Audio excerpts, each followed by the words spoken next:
110 seconds.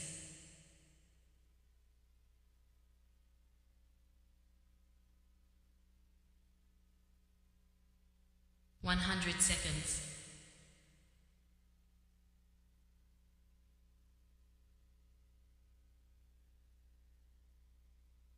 90 seconds.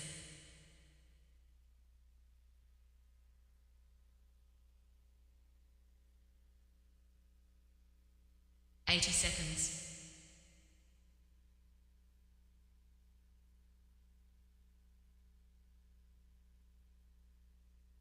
70 seconds.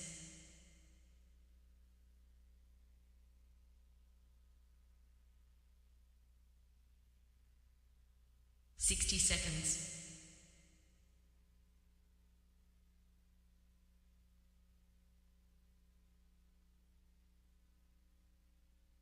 50 seconds.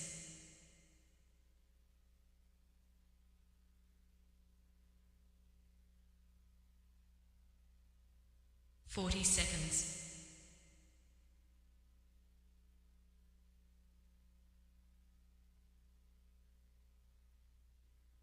30 seconds.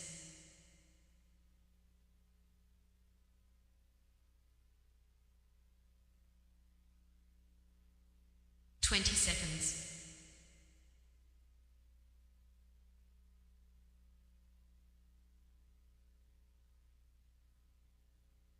10 seconds.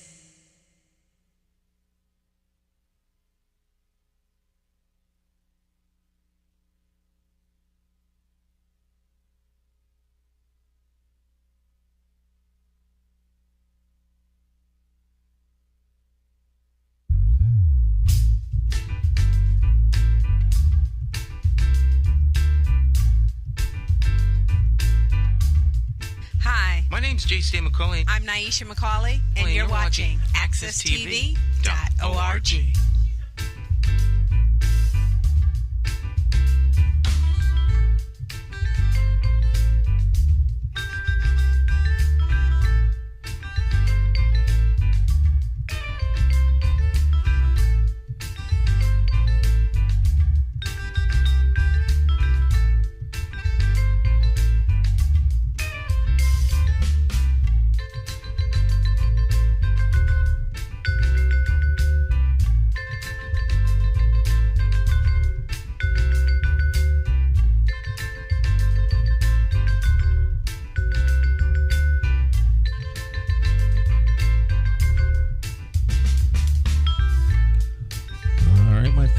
It is indeed time to get our talk on. It's Morning Talk with me, your host, McCauley, along with the champions of talk.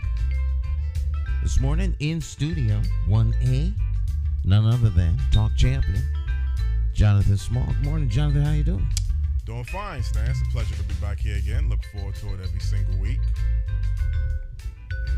How was your weekend? Weekend was nice yesterday, and I guess I ran into you at the last minute. I mean, I feel a little I don't know why you disappointed. Okay, but Saturday was like a boring, rainy day. It was. Yeah, and I'm actually glad I had to go to work because I was trying to switch my schedules and be off that evening and work yesterday, but it worked out better because it was good to get away from the house. It was really nothing you could do outside, and at least at the airport, you're circulating, seeing some different people. And then yesterday was just like a picture perfect day, and we were supposed to cross paths, me and you, yesterday, and I think we only crossed paths for about 1 to 2 minutes. I was coming back and you were leaving, so that's the end of that discussion. Yeah. Yesterday they had an event over at the Camorra's Cultural Corner, and they had invited. All of the candidates were invited. Only 3 showed up. It was the Labyrinth walk, and a conversation with the people that were gathered there to come and just have a conversation and walk the Labyrinth and hear from what people had to say. And Jonathan lives across the street. I didn't know where he lived. I just knew he lived across the street. So I was looking forward to him coming by or dropping by, and at about 7:30 when we were leaving. I was coming back. John was walking up the street. Well, you see, the thing about it, Stan, is, I mean, that wasn't an event that you put together. I would have never stood you up. I don't think of it that way, John. Yeah. Absolutely But it not. was nothing that you was, I guess, basically you were invited. Yeah, I was one of the invited guests. I had a great time. Oh, okay. Well, that's good. Yeah. That's good. And, but I'm pretty sure you didn't get a lot of people turning out. Like some people. No, it was quite a few people turned out. It was really nice. It was a nice afternoon. You mean people in the community actually came in? And, People in the community came in. A lot of your neighbors came over. okay. Oh, yeah. Well, that's a busy area, so I'm not surprised. But some of the candidates, other than three mayoral candidates, actually showed up. Yeah. Tracy Funny, Giselle Jacobs, myself. That was it. Yeah. Well, I don't know what to say. I mean, they weren't. I guess nobody was obligated. I mean, it was just like an optional if you wanted. You're never obligated. Okay. Never obligated. I can't speak for anybody but myself. I was there. Well, you see, I don't want to really speculate on things, and I don't want to throw different accusations if I don't have all of my facts in order. Because, like I said, I really wasn't there, so I can't say for sure. But I would say probably not a high priority. Let's just leave it at that. People have priorities. I was there. I made it a priority to be there because a lot of times there are movers and shakers and bell cows within communities, and Hartford is a city of many, many different communities. And so, how do you interface and how do you respect those communities from a genuine point of view? And absence speaks louder than presence. Well, you see, I think the whole thing, and I guess we have a little extra time before the Zoom guest logs in, so we can really go in depth. Usually it's the other way around, introduce the guest, talk after the Zoom guest. But regarding what people are motivated by, what people are really interested by, is never going to be the same, Stan. Some people are going to look at things differently, more prioritize things differently. You can't take everything personal. No. Just for whatever particular reason, Now, when you say you can't take things personal, who are you referring to? Well, whoever put this event together, I mean, the person that put this event together was probably expecting all of the mayoral candidates to attend. I don't know. You don't know? I don't know. I wouldn't say that. I would say the opportunity was given. Okay. I don't think there was an expectation. I think that there was an opportunity. It's like opportunity. There's a difference between expectation and opportunity. Okay. Like, we expect our guests to show up at 1:15. Right, and I hope I don't get stood up, man. That's right. It's not an opportunity to come. They made it, like that. That's an expectation. Now, there's an opportunity for you to stop by. Starts at 4, ends at 7. People come in and go. People are popping in and popping out, so they're in and out, in and out. It's a great opportunity. It's sort of like the Jerk Fest. Right. It'll be down at the Mortensen. Latino Fest. There are all Monday Night Jazz. There are opportunities for people to go out, shake hands, be seen, hear from constituents, and those people will take advantage of them. Others won't. Yeah. That's all I'm saying. Well, I mean, if you have options and different selections, like, okay, you got 6, 7 different restaurants. I don't really want to go to this particular restaurant. You try to invite me to attend this restaurant. We're going to have something taking place here. But I just don't want to go to that particular restaurant. I want to go to another restaurant. That's cool. And that's part of business. That's part of life. So I guess everybody can't always have to be that selective. Sometimes certain circumstances limit your different types of selections and choices that you can do. people in the community may be limited with no transportation. So certain things they probably can't always broaden beyond a certain radius area. So you got to take a lot of different factors into the equation. And I threw something at you a couple days ago. It's not even a big deal. Governor Ned Lamont is pitching the idea to bring a National Hockey League team to Connecticut. Most likely would be played probably in the XL Center. I would say so. And I heard on another radio station this morning, not only was the host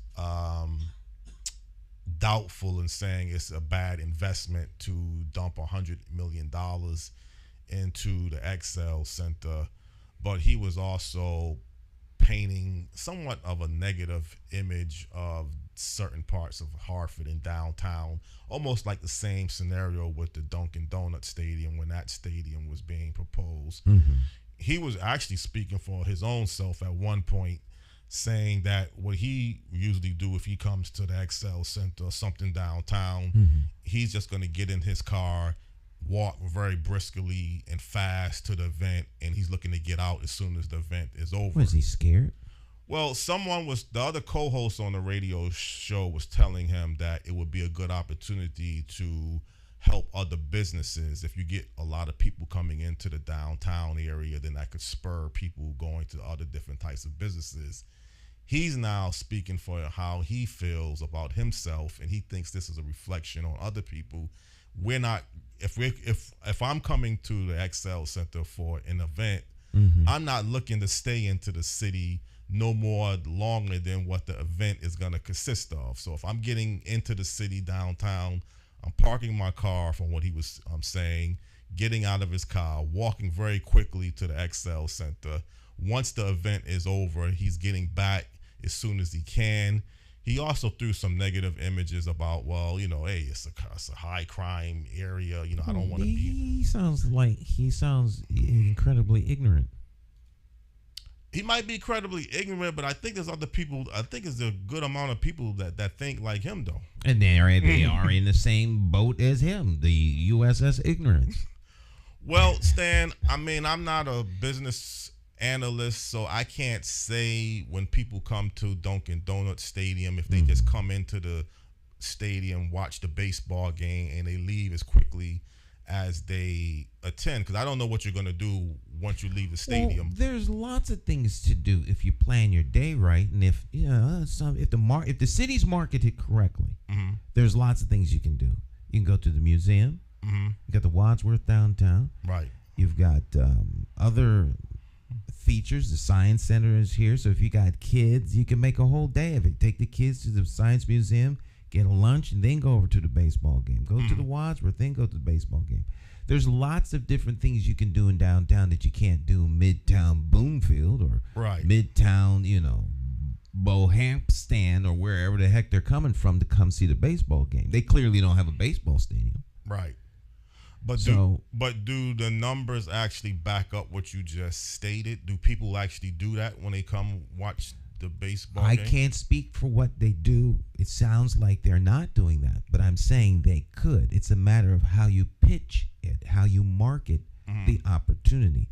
There are opportunities in Hartford that abound. Hartford is a city it actually is an international city. The ethnic diversity in the city, there's 76 different languages that are spoken in this city. Right. And there are places that you can get authentic food. So of all the different ethnicities that come to the stadium, they can get authentic food. They can taste other cultures. So I'm saying that there's ways that Hartford could be pitched. There's ways that Hartford could be marketed to keep people in town. Now, if you have radio personalities saying that they're scared of downtown, to say that Hartford is inherently dangerous, particularly downtown, is a public display of gross ignorance, because nothing could be further from the truth. Well, see, sometimes again, perceptions can sometimes stare reality. No, you don't think so? Perceptions can come the reality of those who misperceive, but because because they perceive something to be so, by no means makes it so. Mm-hmm. So, no, Hartford is not a dangerous place, particularly downtown. And that's what they were saying. So if you're going to get out of your car and run to the stadium and then run back to your car, Yeah. particularly if you're at the XL stadium, we could run through the garage. Yeah. You think you could get jumped and beat down, your wallet stolen in the garage? It's ridiculous. Well, he said technically a brisk walk. He's walking very fast. I don't think he meant he's running. Yeah, but that's the grown man run. He's scared. Scared. Right. What are you scared of? Well, see, his intention and probably other people's intention is they just want to come to the event because it's at the XL Center. From what it sounded like to him, and it might speak for many other people, That's fair. they're not interested in these other things that you're talking about. Well, that's that. Hey, it is what it is. I know lots of people go to the Bush now. They come in, they get a dinner, they make a night of it. Well, I think what you said is the key: marketing. How the city or even the downtown is best marketed, kind of speaks to could be one of the big problems that it's having of not getting the numbers to really back up. Okay, people are going to other different places beyond just the Dunkin' Donuts baseball stadium. I mean, that's the whole plan, was to develop downtown North. And in fairness to the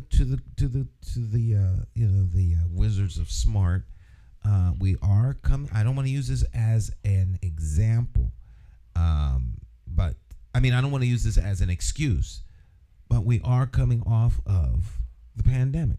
Yes, but people weren't really, I've been monitoring downtown from the 90s, and I've seen the decline of a downtown that used to be jam-packed in the 70s and the 80s to going in the wrong direction in the 90s. And it's still, downtown on a typical Monday through Friday, it's not that busy. We understand that, Jonathan, but the fact of the matter is, and the reality is, that where downtown goes next is still up in the air. So we can look at the decline of downtowns everywhere: East Hartford, Manchester. The only real downtown that seems to be on an upswing in our immediate circle here would be West Hartford, Right. if you want to call that a downtown. So West Hartford Center is a totally. Oh, hold on. That's We don't want that. the mayor for a minute. Right. Rolled up on me. Midtown or West Hartford Center is a different animal. It's not like anywhere else.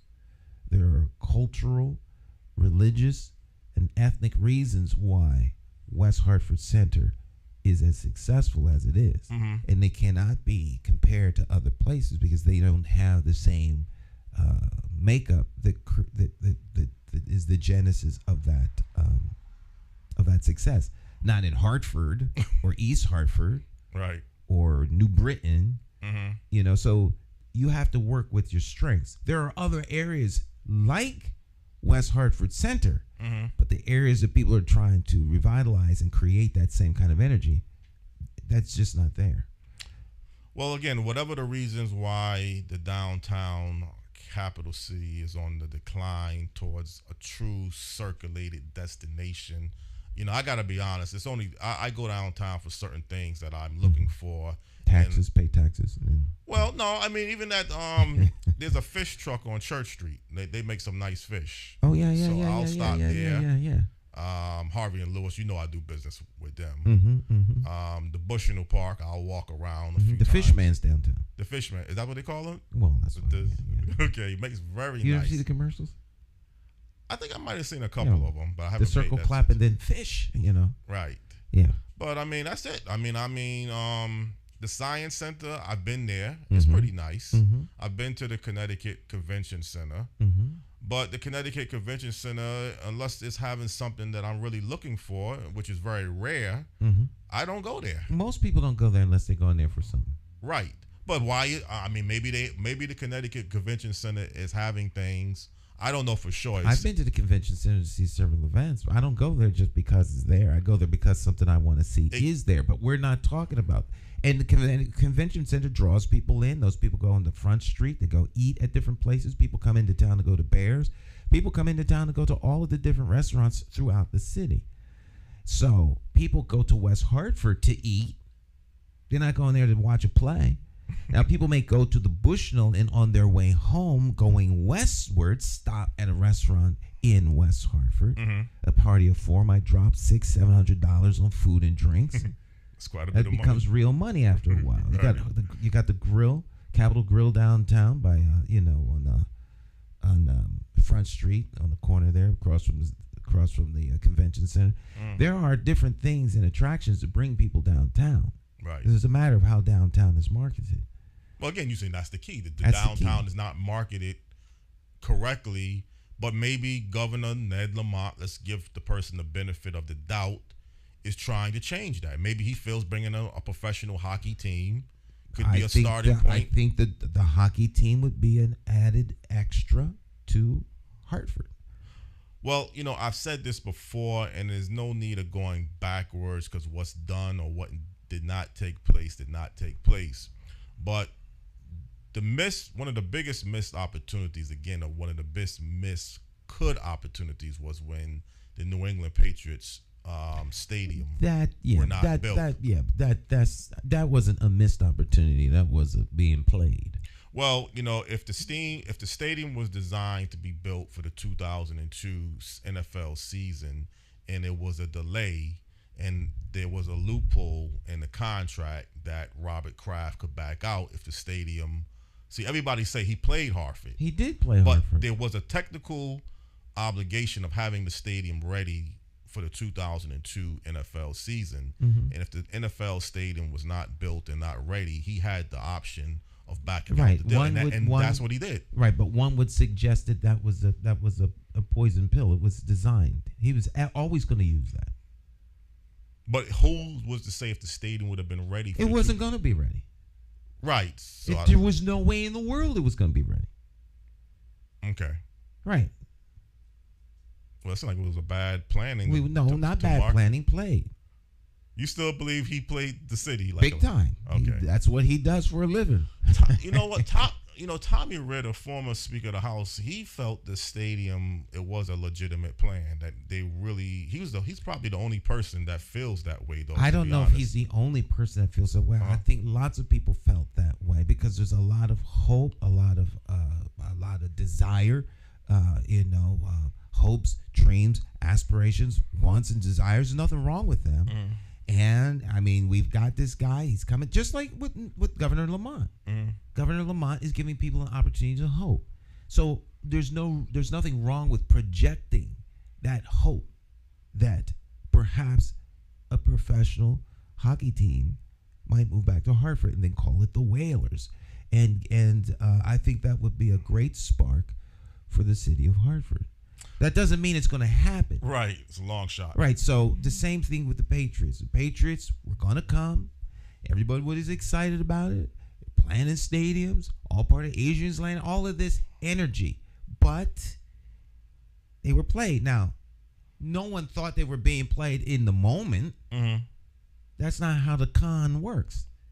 If you don't believe or buy into it, it ain't a con.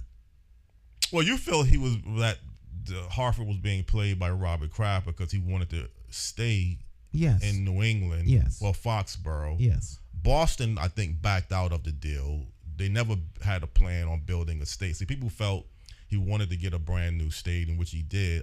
but I actually think he paid his own money for it. Doesn't matter. Yeah, but he was not going to have to pay his own money for the stadium being built here. But Jonathan. You don't think paying money for something don't matter? He spent his money. We're not talking about what he might do. This is not my opinion. Right. He spent his money, right? That's what you said. And for the Foxborough, for the Gillette Stadium, yes. So if he wound up paying his own money for Gillette Stadium, then clearly money was not an option. Right. I mean, we're not talking about the future. We're talking about he dipped into his wallet, took the money out like Elon. How much? $44 billion? No problem. Boom. But see, what's the purpose? He could have did that up front, though. So what was he looking for? I guess he was looking for Hartford. Looking for the best deal that he could get for the least amount of money. But you know what? You know what good enough is? Not good enough. Not good. So if you got to come out of pocket to get what you want, then you come out of pocket. He is not hurting. Right. You're right. Well, it was a It's true. not like he took his rent money. No, it's a big investment because actually he built the Patriots mixed shopping Robert mall. Kraft is a tactical, brilliant businessman. His projection of what his team could be into the future is now a past reality. He's one of the most successful sports franchises in the history of sports. I think he did real well with his dream, his vision, his capacity to get the right players, the right coach. Robert Kraft is not a novice. He knows exactly what he is doing. Well, you could be right because I remember when Governor Rowland he mentioned this afterwards, and if you really studied it, and I actually studied the movements and the body language, Governor Rowland has stated that he never seemed like he was all in. It was just he put this, face that, okay, it's a deal we're going to work on, but he didn't show no real enthusiasm the whole time. And it seemed like former Governor Rowland, he didn't realize that, or he didn't make that statement until after the deal had fell through. When somebody really is excited about a major project, like even the other day, I was telling you about the hockey team coming here, and you didn't seem like you was that excited about. Well, I hadn't heard about it. You were asking me if I had heard. Right. And what had happened was, so I didn't know. Okay. But, I read the story after our conversation, and if he pulls it off, he's going to make a lot of people very, very happy. But I would default and I would go with the Governor Rowland because if Rowland thinks the people getting played, there's someone that knows about people getting played. Yes, because he's a master player. He's a master player. We'll be right back. Okay. Hey, Hartford, Connecticut. I'm talking to you. I'm Corrine Blake, resident of Asylum Hill, and if I were the mayor of Hartford, I'd make sure that everyone in the education system knew about the community in which they work, the city in which they work. Because once you know about it, you begin to value the city and you begin to serve in that fashion. I'm really very passionate about education. I'm an early childhood educator, and so I wouldn't be doing any playing around with programming and getting help to the people who work in these areas. It has to be focused, well formatted, and supported. So that's like my biggest thing, because as my mother taught us many, many years ago in Jamaica, once you have education, that's one thing no man can take away from you. You may lose your money, you may lose your property, but once you are well educated, no one can take that from you. And if you have that, then we can build a viable city. Thank you. At your city, stop. Take a look around. Oh yeah, Mayor for a minute. Yeah, that's what we take the official campaign vehicle out, and people stop and do a mayor for a minute. Pretty cool. Well, I know that's irrelevant, the mayor for the minute, but there's so many interesting topics, man. I mean, to really discuss this morning, believe it or not. Looking at the Hartford Current, I think Speaker Matt Ritter is expected to have some impact. I didn't get a chance to really look at the whole article. You can read the whole article. It's a good read. Okay, so you did read it. Oh, yeah, I read the paper every morning. Oh, okay. Yeah. So the African American Alliance, I believe, and a few other people you had met with Speaker Matt Ritter, a week or so ago? Yeah. Do you feel kind of optimistic about the meeting? I mean, how do you feel about the meeting? I'm hopeful. Well, hopeful means that you expect some things to. I'm hopeful. Anytime you're negotiating, you hopeful. You believe what you have in hand. Anything else is hope. Okay. Well, again, I didn't get a chance to look at the article in depth. I was rushing to get here, and I can't really concentrate. But it sounds like to me, again, Speaker Ritter is expected to have some, I guess, offer some aid to some of the residents impacted by the flooding issues. And I got to look at the article again. I don't want to tell people one thing and I haven't really thoroughly read something. So, but it just sounds like to me he is expecting some changes by this summer regarding this flooding and basement issues. And I don't know about the audit of MDC. That might be something different. I don't know if that was even in the article. But, you know, I think Speaker Matt Ritter, I speak highly of him as a committed, at least a committed, honest person. You may not be in favor of all of his policies. You may have differences, but he gives 100%. He returns phone calls. He responds. If he can't do it, he has his aides who work for him, you know, try to reach back out to you. So I'm not surprised that you had the meeting, but again, you just saying right now you hopeful. You know, you got the hope. We're in negotiations, so that's all I can all I can really say is that we're hopeful, and we'll see. We'll see. Okay. That's all. You know, I think if it was solely up to one human being, then things would be different, but it's not. There are a lot of moving pieces, and a lot of things have to line up. So right, we do our part. Yes, that's all you can do. That's all you know is really do your part, man. But you know, I was supposed to, today. I guess I'm supposed to speak to someone from the Urban League. You know, I don't really want to question the Urban League's issue. I've mentioned this on the air before, and I'll even tell the person to tell anybody. The Urban League falls short, unfortunately, when it gets into housing. Maybe that's not their agenda. I understand housing may not be a platform that the Urban League is designed to, you know, I guess operate under. Maybe housing is just not one of their areas. I think they have some programs for first-time home ownership. But with a housing crisis, to some degree, contributed towards inflation. And you can't be all things to all people. I mean, what do you expect that because there is a housing crisis, they should do something? Maybe they should switch some of their agendas. Maybe they should remove some of their agendas and put housing in instead of some other programs. Well, that's easy. That's easy said when you're from the outside looking in, telling other people what they need to focus on. Right. I mean, you know. But if you but I tell you, if you ask the majority of people in the community, and what are they more concerned with? The cost of rent, cost of inflation relative towards what it costs to have food, or am I in favor of job fairs? Man, the job market is kind of open. You probably have a major problem in getting residents better paying jobs. I think that's a big problem, and maybe that's where education and training and networking plays a role.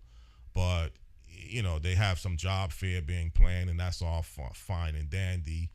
The type of jobs that people are going to be hired for and the expectations, you know, some areas of, let's say, state government, you know, is there a real networking between the Urban League and state government? You know, do they have any political clout? I don't know for sure. I'm not saying. I think maybe having I want to have conversations, and we've had the CEO from the Greater Hartford Urban League on the program. But I think housing ran right now, you know, just looking at my old street, I had a friend who was living on Cleveland Avenue. In the past, they were paying $1,000 a month. Now I see it the same. Well, not the same house, but the same. But was the house? Were they renting the house? They were renting, but it was a 3-bedroom, 1-bath apartment. But it was like a multi-family house. That's not bad. But that was then. Now it's $1,600. So that's okay. That's market. I would say that's pretty fair. It might be pretty fair, but I don't know. $1,600 for a 3. That's the going rate right now. It probably is, yeah. Right. So I'm saying, you know, I would say that's fair. 1,000, that's not bad. No, 1,000 is not bad, but that was a long time ago when it was Right. 1,000. So inflation and prices go up. People have to make more money. Sometimes they have to upgrade their capacity to earn money. Mhm. That's Well, see, you're right. People need to make more money. And I know you're a practical person. You realize that you're not trying to make the network into a business to generate more money. no. But if you were in business, Mm-hmm. you would realize that you have to have a strategy to make the net. If you were trying Well, to, Jonathan, if that's what I was going to do, I would do that. right. Right. But would it be that simple though? I mean, It is that simple. Oh, it is. Yes, it's really that simple. It's not deep. It's a matter of execution and moving toward the mark. Most things are a lot simpler than people make it out. I find that it becomes complex and difficult when there's no real intention to move the agenda forward and make it happen. There has to be execution. Planning is great, but you have to execute what you've been planning. Well, hold on. Let's go backwards a little bit. Mm-hmm. You would be classified as a black-owned business, Right. right? Right. If the accesstv.org, if you are a business now, maybe you're a business now. But I'm saying if you're trying to make money, you would be classified as a black-owned business. Right. I make money, John. Yeah, but I'm saying as a business where you have a payroll and you hire people. Howard Hill said he had $1 million payroll. I'm saying let's put everything on the table. Black-owned businesses in the capital city is not at high numbers. That's not the capital city's fault. That's because black businessmen do not choose to do business here in Hartford. Okay. So that's not a deficiency that people don't have the ability to create businesses. Everyone has the opportunity to create business. Everyone is not a business person. Mhm. Everyone is not an entrepreneur. Mhm. Some people are not good at business. Right. A lot of people are risk adverse. Mhm. If you're risk adverse, then you're not going to have this fire that's necessary to move business forward because you don't want to take any risks. Businesses are risky. Mhm. And so everyone doesn't want to put everything they have on the line and potentially lose it if their business fails. It's a risk, right? Right. So, I don't know. It would be nice if there were more black businesses. But there aren't. So, what do people want to do? Well, what would be nice, not just to say you have a black-owned business, but the impact on what black-owned businesses can do for the community towards Right. upward mobility. Not hoping that you have to limit, and maybe you don't have to limit yourself to corporate America or to other businesses, but when you have a networking bond of people who are really concerned.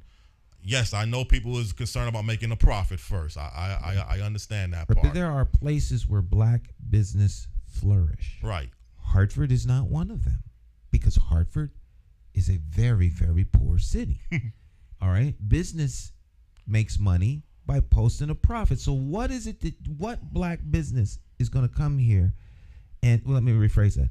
So what black business do you think will make millions of dollars being in business in one of the poorest cities in America? Well, again, this may not be a good example, but we had former Mayor Shirley Franklin. She will tell you Atlanta is a very poor city. But Atlanta is not a very poor city. There are poor people in Atlanta. Atlanta is one of the fastest growing, most productive cities in America. You cannot compare Atlanta to Hartford. I thought Atlanta has a high poverty rate. Are you sure about that? It does have a high poverty rate, Jonathan, but it's not one of the poorest cities in America. You have rich portions of Atlanta trying to succeed, trying to leave Atlanta. Right, Buckhead. With the capacity to be its own city. Right. As part of Atlanta. Mm-hmm. So when you say that Atlanta may have high poverty, but Alexa, I gotta ask the right question. Yeah, let's get the facts. I gotta get the right question. Right.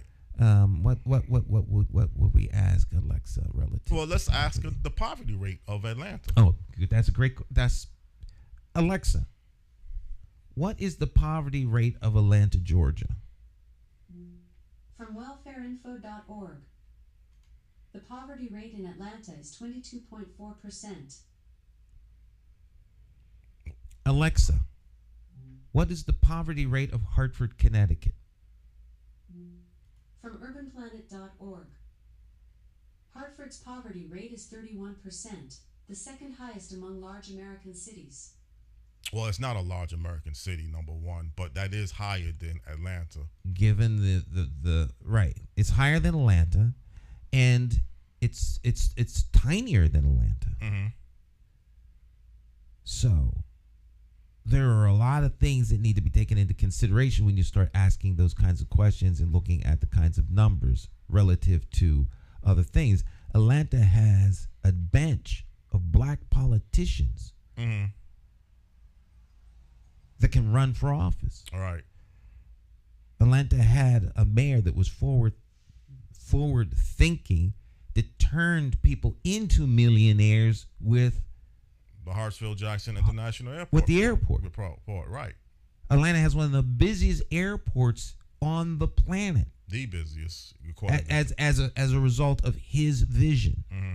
Hartford has Brainerd, and those with lack of vision are trying to close it. Right. I mean, the whole mindset of what it takes to create the synergy and the energy to make a city move forward out of poverty is almost missing in action in Hartford. Mm-hmm.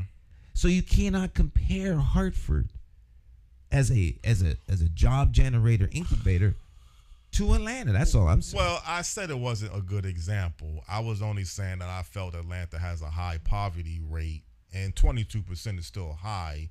I think Hartford was 31%. Yeah, it's almost a third. And Right. Hartford is the fourth poorest city. I've heard it go up to the eighth, but between the eighth and the fourth poorest city of its size in the country. The country, yeah, per capita. Right. For its size. Hartford's poverty is extremely well camouflaged, but it's a poor city. Well, see, this is my whole point. And again, it's not to single out the urban lead or any one agency, but you want to get to some hard areas that needs to be corrected. And job fairs, I'm not going to knock a job fair. That's not all they do. I know that, but I'm saying, when you bring up housing, you bring up black-owned business opportunities, access to capital and credit. I don't know if the urban lead is that their top agenda. Maybe that's just not what they're designed to do. Jonathan, I would suggest we bring the urban league people back in here and you ask them these questions. Right. Because when outside individuals, this is just as a matter of, because the one I usually am defending is the church. When people who are not a part of an organization start dictating what they need to do. Mm-hmm. Well, I wouldn't say dictating. I would say a suggestion. There's a difference between a recommendation and a suggestion comparable to dictating. Yeah, something. but you are assailing them for their lack of doing these things. You're strongly suggesting that they take these things up because you see them as important. Well, let's be honest, man. The black church Mm-hmm. is not going to do what the late Dr. Cooper Osagai instructed me to do, and to go to the largest First Cathedral Church, tell them to take their money out of there. And I know that's real being bold and drastic when you're telling somebody what to do with their own money. I mean, I don't want nobody telling me. You're right. What to do with your money? Yeah, but now you can advise me. Now you can say, okay, John, I don't Right. think you're putting my money. That's one way to trigger you, to start telling you what to do with your money. Right. Well, the late Dr. Osagai, he was telling them, you're not paying taxes.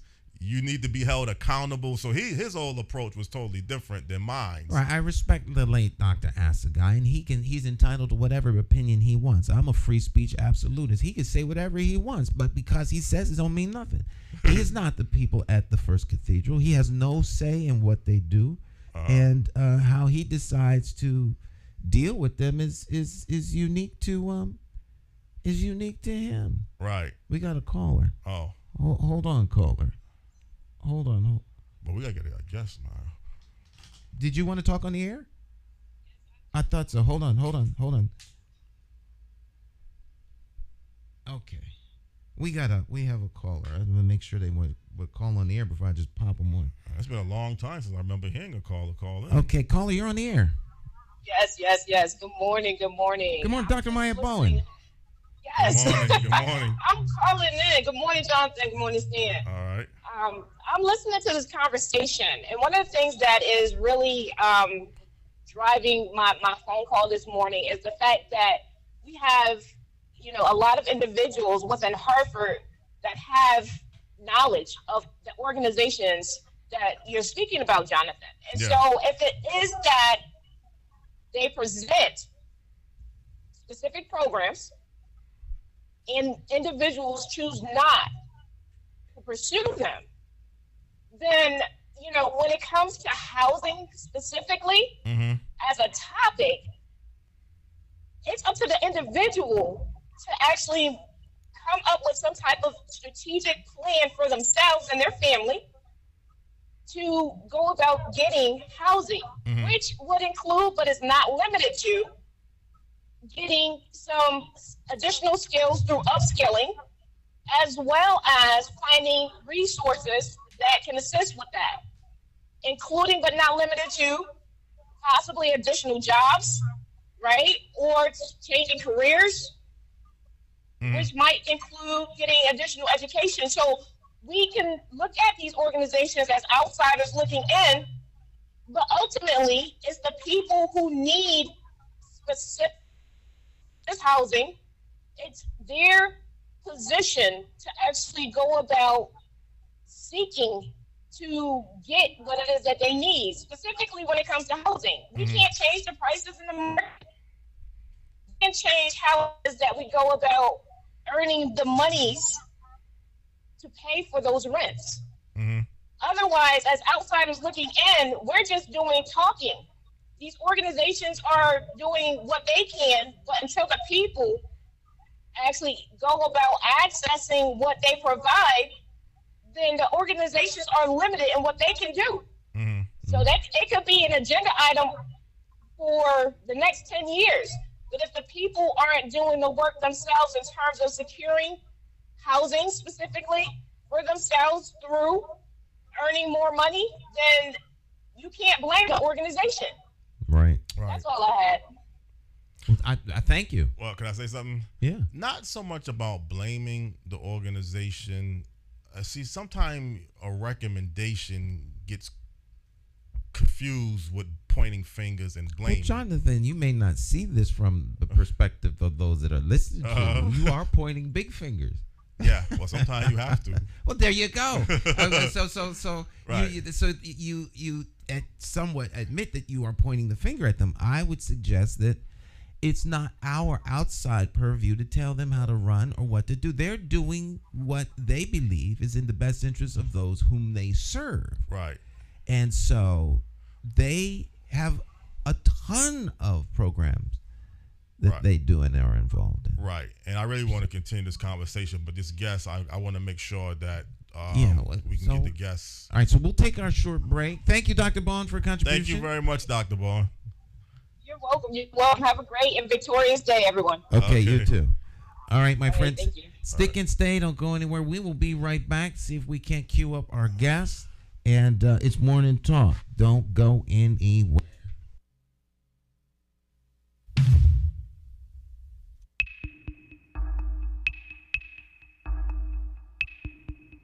Every bad political decision is made by a politician elected to office. So if you think your vote doesn't matter, just remember this. There are people sitting with politicians in a back room making deals about your future, making policies about your children, making decisions about your neighborhood. To them, you are just a vote. You are not their cause. You are just a vote. Elections have consequences, and if you don't vote, you are actually voting to keep these people in power to work against you. Now more than ever, you need to make your vote count. It's time to clear the air and vote for a mayor that is unbought, unbossed, trusted, and accountable to you, the constituent. My name is J. Stan McCauley, and I am an independent thinker, and I approve this message. I'm asking you for your vote on Tuesday, September the 12th, 2023, in the Democratic Party primary election for mayor of the city of Hartford. For more information, visit McCauleyformayor.com. Have the courage to vote your conscience and vote for the name you trust and know. Vote J. Stan McCauley for mayor.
Hey, Hartford, Connecticut. I'm talking to you. Hello, good day, good morning, good afternoon, good evening.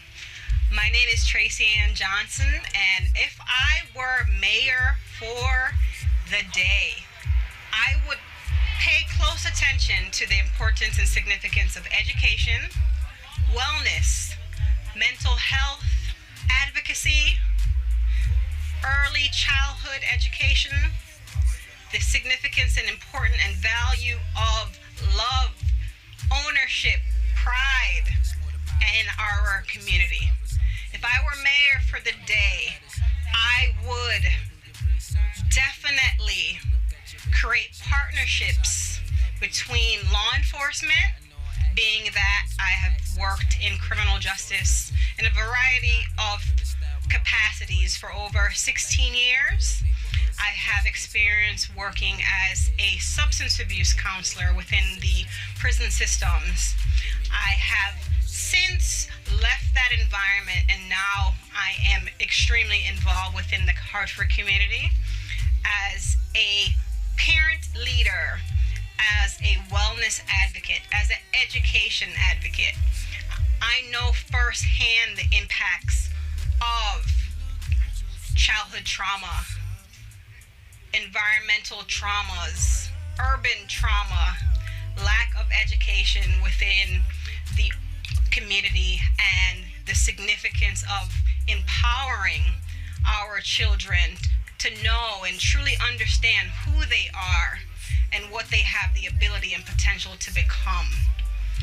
As I have learned as a resident of Hartford and a proud resident and alumni of Hartford Public Schools, education opens up the doors for opportunities, and the reality is that with education, all things are possible. The sky is literally the limit. If I were mayor for the day, I would also create partnerships between our clergy, our church community, and our residents. I would pay close attention to the need for those in law enforcement to do what is known as not only law enforcement, but understanding the community in which they live and or work in if they do not live here. It is also important for the community members to know their values, their worth, and the role that we play together, because there is a saying, we are better together. As a parent of a child that goes to school in Glastonbury through the Hartford Region Open Choice Program, I know firsthand the significance of preparing our children to walk in such communities and also walk within our Hartford community, and the parallel between understanding of all these worlds. So if I were mayor for the day, I would really truly do a assessment on the realities that our children are experiencing, our families are experiencing from the socioeconomic stance, from the health stance, because we have many environmental realities that are also realities within our city in which we must continue to have these necessary conversations around. So if I were mayor, I would promote the cohesiveness, the love, the unity, and the pride in our city. Thank you. Time to make a difference. Get out and vote. You vote. Go and vote. We can change it, yeah. All right. Mayor for a minute. Welcome back, my friends. It's Morning Talk. Your host, J. Stan McCauley, along with the champions of talk, Jonathan Smalls in the house here. And we are back with our special guest. You know, every Monday we have special guests join us from all over the world and around the country. Today, of course, is no different because it is Special Guest Monday. And joining us from the West Coast is our special guest today joining us. So, we always let Jonathan have the honor of introducing our special guest. So, Jonathan, you have the floor. Well, good morning to people out there on Morning Talk Live with J. Stan McCauley Talk Show. We have a tremendous guest this morning in the television, film, entertainment, media industry who has a lot of insightful knowledge, particularly on a major unsolved murder of two hip-hop legends. The guest this morning on Morning Talk Live with J. Stan McCauley Talk Show is a television producer, documentary, film maker, and many other titles in the television production entertainment field. No other than Mike Dorsey. Good morning, Mike. How are you doing? Good morning. Thank you. Thank you for having me. I'm good. Okay, Mike, it's our pleasure. Could you let people know a little bit about yourself and background briefly before we get into our main topic of discussion? Sure. I'm a television producer and filmmaker. I've been in the business for about 2 decades, and currently I produce for Discovery. I'm producing a travel series for them, and I make documentaries on the side, what I call my B career. So I've made 7 or 8 feature-length documentaries, and of course one of them is Murder Rap Inside the Biggie and Tupac Murders, which is what we're going to talk about today, and then that was adapted into the scripted series Unsolved, which is on Netflix now. That stars Josh Duhamel and Bokeem Woodbine and Jimmy Simpson, and that's I co-produced that series for Universal. Well, Mike, I believe in 1996, Tupac Shakur was killed in Las Vegas. September, I think he died, September the 13th, if I'm not... That's right. Correct. Okay, and I guess in March of 1997, Biggie Smalls was also killed in Los Angeles. I can't remember the exact date. Right, almost exactly 6 months later than after Tupac was killed. Almost exactly to the day, 6 months. Mm-hmm. Mike, do you have any evidence to know who exactly killed Tupac Shakur, first of all, since he was the first person that was killed?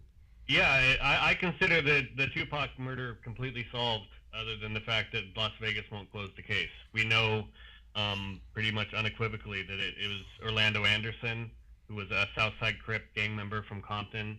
It was the same person that Tupac punched 2 hours before he was shot in Las Vegas. The whole fight happened on tape. We have it on security camera at the MGM Grand in Vegas.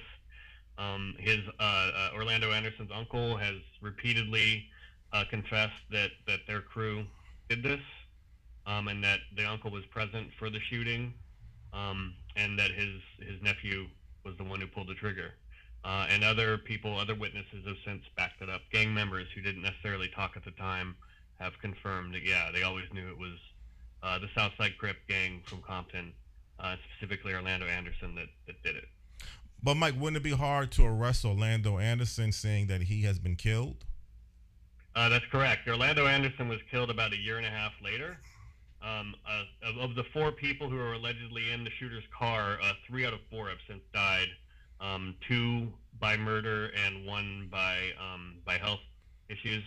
There's only 1 who's still alive who allegedly was in the car, and that's Orlando Anderson's uncle.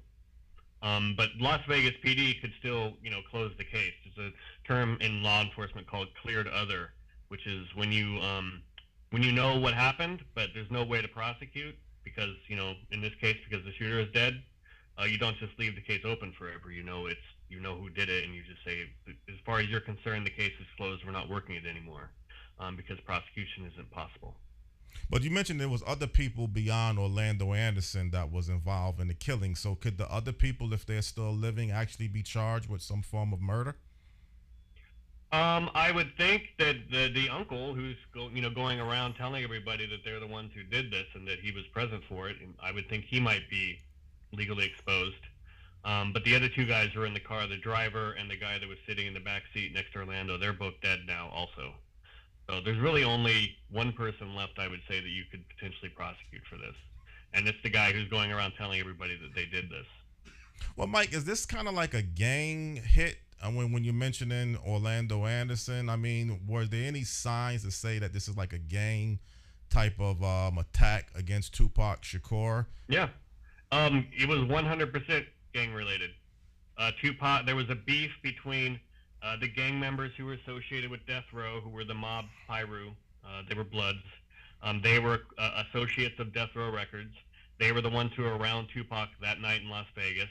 And they're the ones who had the conflict with Orlando Anderson that went back months and months. The 2 gangs, the gang around Death Row were already rivals with the Southside Crips, which is Orlando Anderson's gang, and there was specifically a guy with Orlando Anderson named Trayvon Lane who had a personal issue with Orlando Anderson. There had been a fight a few months earlier involving him and Orlando, and basically, as I understand it, the thing was the next time we see that guy, it's on.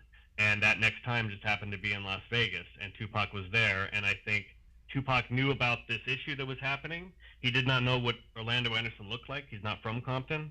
But they see Orlando Anderson at the MGM, and they kind of huddle up, and Tupac's kind of like, who is that? And they said, that's the guy. That's the guy we've been talking about.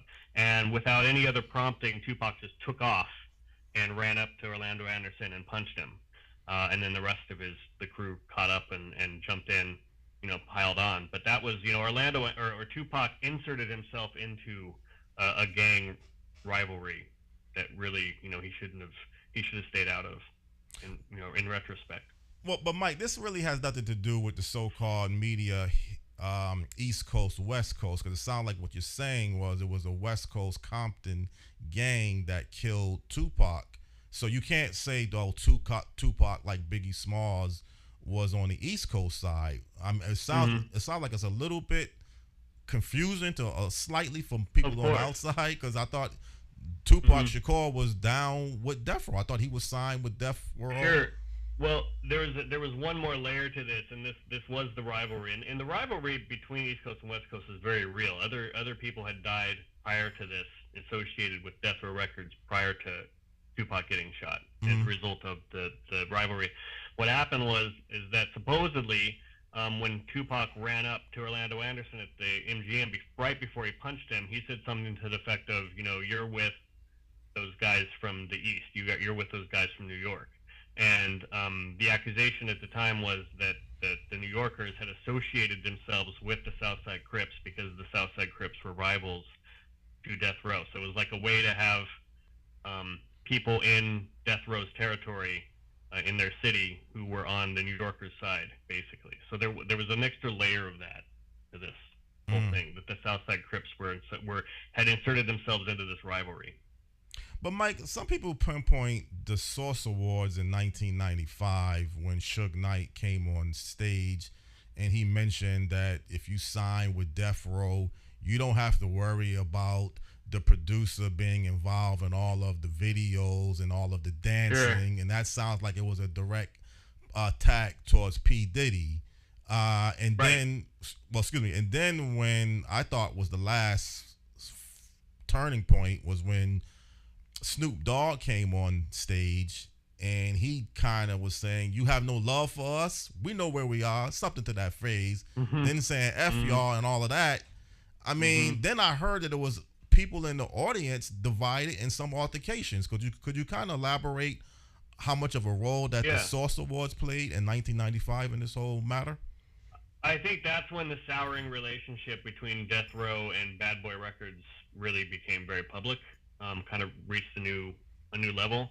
And I've talked to people who were there, and they said they thought a riot was going to break out inside. That's how crazy it was and contentious it was in that room when those two speeches happened. And then at the same time you have Tupac, who used to be good friends with Biggie, and who advised Biggie to stay with Puffy, and that Puffy was going to make him a star.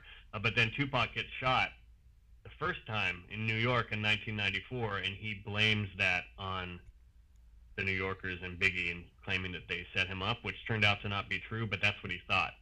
So you have the rivalry between Death Row and Bad Boy Records happening, and then on a personal level, you have Tupac having an issue with Death Row, and having an issue with Bad Boy also on a personal level.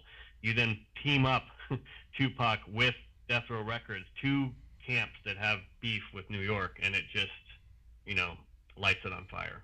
But Mike, who actually shot Tupac Shakur in 1994 in the hotel if it wasn't P. Diddy or anyone from the East Coast? Do you have any evidence? Yeah, so Tupac had been hanging out with some rough people in New York that I think Biggie even warned him to stay away from, because Biggie knew who these people were. And Tupac, I don't think anyone ever went to jail for that, but Tupac disrespected someone is, I think, the most widely accepted explanation. And they basically showed up at the lobby of this recording studio and robbed him and beat him up, and he ended up getting shot in the process because I think he tried to fight back. I think that was to put him in his place, because he had gotten real disrespectful with some bad people in New York. And it just happened that Bad Boy Records, that Biggie and his crew were in that same recording studio that night, and Tupac knew that, and he then jumped to the conclusion that either they set him up or that they knew it was going to happen and didn't say anything, and that really permanently ended the relationship between him and Biggie. So do you have any kind of strong belief or evidence that P. Diddy played some type of role involving that incident in 1994? I mean, I hate to no, you don't. I don't think. I think it was a complete coincidence that they were in the building that day. It's just that Tupac thought they did, and that's at the end of the day. And I think eventually Tupac moved on from that towards the end. I think he kind of realized that they weren't involved with it, but by then the relationship was too far gone. It was, Now, Biggie Smalls would end up another hip-hop legend being killed shortly after Tupac Shakur, as we mentioned earlier, March of 1997. Was this some type of retaliation ending up on Biggie Smalls, or some type of misidentity? I'm hearing different speculations that it could have been P. Diddy that they was actually after, not Biggie Smalls. Is that the case? Yeah, I do believe it was retaliation, and I think Biggie was the target. There's some claim that right before the shooter, it was a drive-by shooting, just like Tupac. There is, I think, one witness thought that when the shooter pulled up, he paused for a second before he started shooting, like maybe he was confirming who it was, or maybe he was surprised that it was Biggie and not someone else. But I think Biggie was the target. At the time, there was a rumor on the streets that Biggie owed $1 million to the Southside Crips, who he was allegedly associating himself with when he came to LA, and the same people that killed Tupac. So at the time, the rumor going around the streets was that Biggie had something to do with the murder of Tupac, that it was a hit, not just retaliation for the fight that night in Vegas. And unfortunately, I don't think that was true. Biggie had nothing to do with Tupac's murder. But he got blamed for it, and he was killed in retaliation. That's my belief. Now, who is the person that you believe actually killed Biggie Smalls? There was a gang enforcer that was around Death Row. There's around these other gang members that were allegedly associated with Death Row Records at the time. His name was Poochie, Wardell Poochie Faust. This is the kind of thing he did, killing people, beating people up, and that I believe that he is the one who did this. An associate of Suge Knight's confessed this years ago, around the same time that the confession for Tupac's murder came out, and confirmed that she, had helped make the payments to him. So there's, it's a thinner case, I would say, just because fewer people knew about the Biggie murder and who did it, than whereas Tupac, I feel like all of Compton knew who killed Tupac within a week of it happening. Right. Stan, this is really like a sad reality of life, and I think it's because of these hip-hop popular people why it's probably drawing some attention of an unsolved murder, 25 plus years later. Do you have any comments on this? I don't want to ask you directly how you feel. I don't know how much you've paid attention to this incidents over the past 25 years, but do you think it's a deep-rooted problem beyond just rappers? They say it's an East Coast, West Coast gang affiliation. Do you think this is really a lot to do with a lot of other factors beyond just one source? Well, I think if you're asking me, I don't. Okay. It's a good anatomy of rivalries and how they spin out of control. Okay. Yeah, specifically to this case, you can have rivalries and beefs, and you can have people, recording diss tracks of each other and talking trash to each other from the studio. Nothing ever comes of it. But then when that happens and both camps have alleged gang associations with gang members who kill people and don't even think twice about it, those words become actionable. And that's unfortunately what happened here. You had people saying, I'm going to kill you, I'm going to kill you back. Well, you have, if you have gang members behind you who are like, yeah, we'll do that, that makes it real. So I think sometimes that's the difference. But let's kind of clarify. I mean, is there any evidence, again, to say that Biggie Smalls or Tupac Shakur were in a gang? Because I thought you kind of mentioned something about Biggie Smalls owed $1 million to some gang members. So why would Biggie Smalls be caught up into a gang? So Biggie wasn't in a gang, but the thing is that I think what happened was there was a murder in Atlanta in 1995. A guy named Jake Robles was killed, and that was one of Suge's best friends, Suge Knight. And Suge Knight was with him when it happened. And it happened at a party that the New Yorkers were at, and reportedly Suge blamed New York for the murder of his friend. And that made it, that was one of the things that turned it from a war of words into, okay, now it's real war between us. And I lost my train of thought on where I was going with that, but okay. Well, let me ask you this question: in the movie, the Notorious B.I.G. or something to that terminology, how they classified the movie. I believe towards the end of the movie, Biggie Smalls' mother, she didn't feel comfortable with him going out to Los Angeles. Right. Was that a tragic mistake for him to go out to Los Angeles, in your opinion? Yes, and where I was going with that last thought was Biggie was not a part of a gang, but I believe he started associating himself with gangs in Compton because of this, because he felt like his life was in danger, and maybe that other people's lives were in danger involved with Bad Boy Records, because coming out to LA became dangerous for them even before Tupac was killed. I think that's where the association with this Compton gang, the Southside Crips, came from. It was like having extra layer of security with you when you were out in LA, because you can't run a record company or be a successful rapper and not be able to come to Los Angeles. So they had to have more than just, and you can't just have, you could have a whole team of Navy SEALs as your security, but they're not going to recognize gang members from Compton in the audience that they need to watch out for. Other gang members from Compton know those guys and can point out, hey, those 10 guys in the front row, keep an eye on them, But to answer your other question, yes, I think it was a huge mistake for Biggie to come out to LA just 6 months after Tupac was killed. I think they thought they were safe, that it was over. Tupac was dead, Suge Knight was in prison, that's done. And they came out and they made, they were flashy. They made a lot of noise out here in Los Angeles, and they were out here for weeks. And Biggie famously or infamously went on the radio here in L.A. and rapped "Long Kiss Goodnight," which was seen as a shot at Tupac's death. That pissed a lot of people off in L.A. Yeah, it was really brazen for them to be out here.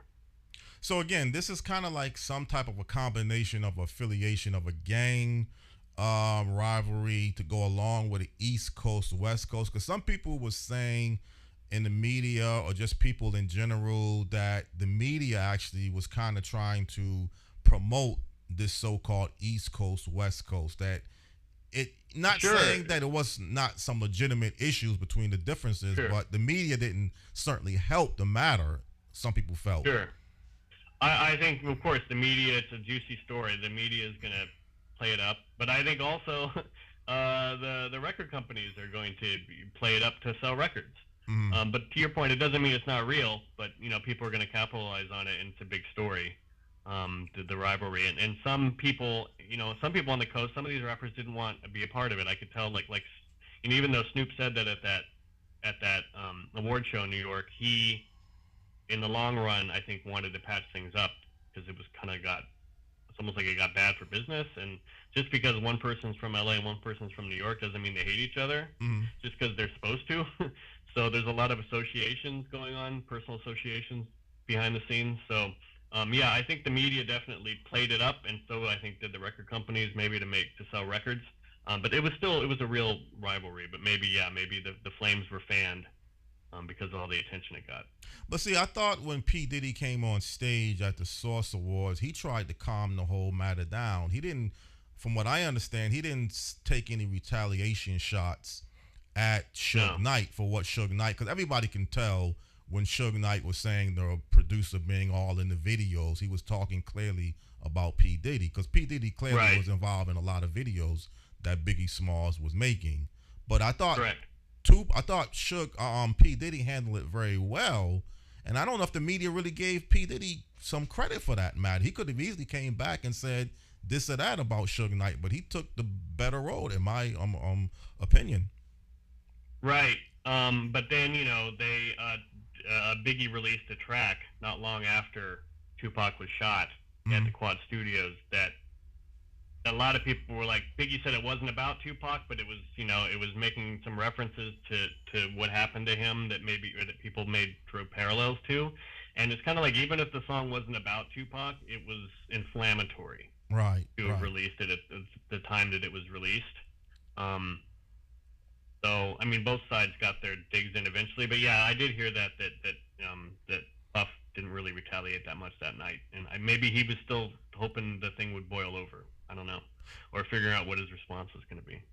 Okay, so again, at one point, Tupac Shakur and Biggie Smalls were friends, though they weren't really enemies. I mean, at some point they were really friends, and I think something soured the whole relationship and ended up costing, to some degree, both of their lives. But they were friends. They were able to interact with each other. Right. But did it go beyond just the two, or did they were able to let's say, was Tupac Shakur able to associate?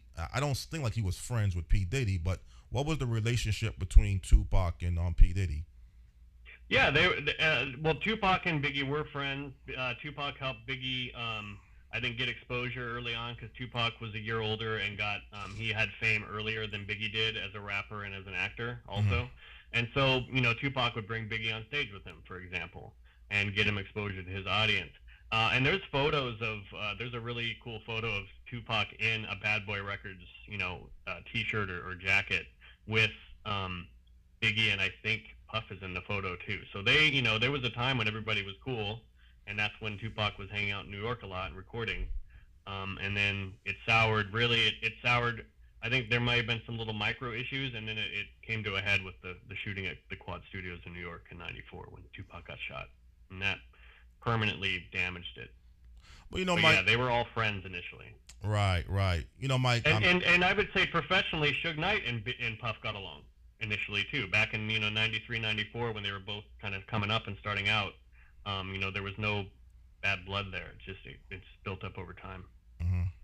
Stan, let me ask you a question. Sometimes people think your talent and your fame and your popularity and even your money can sometimes remove you from social economic problems. Clearly, these were two successful hip hop artists, but yet there was something still missing, something that they could not escape. So, do you think sometimes we kind of mislead people to think that once you become famous, once you become lucrative, you can kind of remove yourself, but it's still some way has to come from. It's a very tough way of life to function. Fame doesn't remove. It doesn't remove. Fame and money does not remove life from you. These are real life issues. You just have a lot of money with real life issues. Okay. That's all. That's all. Right. Right. Okay. I just want to make sure. I also think that these were young men. Had you given them more time, there's plenty of examples in the hip hop world of people who've come from similar backgrounds who now that they're in their 40s and 50s, they've reached middle age, they're incredibly wealthy, they're incredibly successful business people, and they're not involved with this kind of lifestyle anymore. But these, in the case of Tupac and Biggie, they were freshly famous. Tupac, I don't think would have been considered rich at this point in his life. He certainly would have been had he lived a few more years. But he had spent a lot of his money on legal issues that he had. He'd been in prison for a time, not making money or not recording new material. He needed to get through his deal with Death Row. He was just starting to come through, I think, and start to really generate that kind of money where he could remove himself. But also, the fact that he got an MOB tattoo on himself, which Mob was the gang that were associated with Death Row Records. Some people I've heard there's one rapper from Compton who said that Tupac went backwards. You don't get successful and then join a gang. The real gang members are trying to get out of that life, most of them. Right. So they're trying to go the other direction. But I think Tupac was loyal to whoever was around him and was loyal to him. And at that time, that was these gang members who were allegedly around Death Row. He felt like they had his back, so he wanted to, show that he was loyal back to them. Well, I don't know if this is kind of diminishing the way their lives ended, their true talent, because some people will look at Tupac Shakur as one of the most multi-versatile, talented hip-hop artists of all time. And I think sometimes people don't even realize that. You get caught up into the issues or the incidents that took place in his life, but he was a tremendous hip-hop artist who had a tremendous message. Whether you agreed with his message or not, you could debate that. Sure. But he definitely was free in speaking his mind. He was very articulate. He could act. So he had a lot of tremendous talent. Could you kind of just elaborate a little bit about the talent level of Tupac Shakur? And also, just as an actor, I watched recently, Poetic Justice, which was one of his first films. And he was so talented on both the stage and, as a recording artist, and as an actor. I just feel like he had so much upside, and he's one of those talents that you wish you could have seen what else he was going to do had he lived longer. So yeah, incredibly talented person. Now, and he came from an activist family. His family members were associated with the Black Panthers and Black Liberation, and that he was named after a revolutionary person, Tupac Shakur, in Spain. I think he would have been a very outspoken person, or continued to be very outspoken as far as civil rights and that kind of thing as well. Before I ask my next question, Stan, do you have anything you want to ask? Okay, you all set. This is so wonderful. It's the next best thing would be to be watching it. It's like it's a documentary. A documentary, right?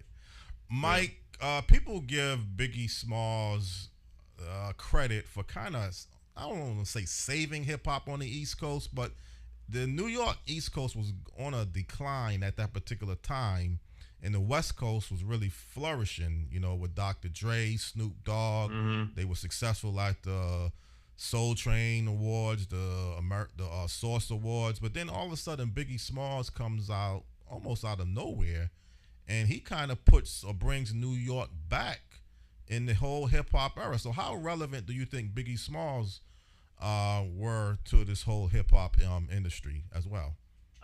I think that's correct. I mean, everybody owned Death Row Records at this point. Everybody had Snoop Dogg, Doggy Style. Everybody had Dre records. I'm a white guy, and at the time I was living in rural Colorado. All my friends owned these records.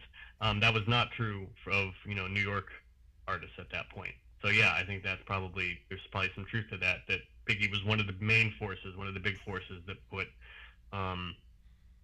New York back on the map internationally when it came to rap and hip hop.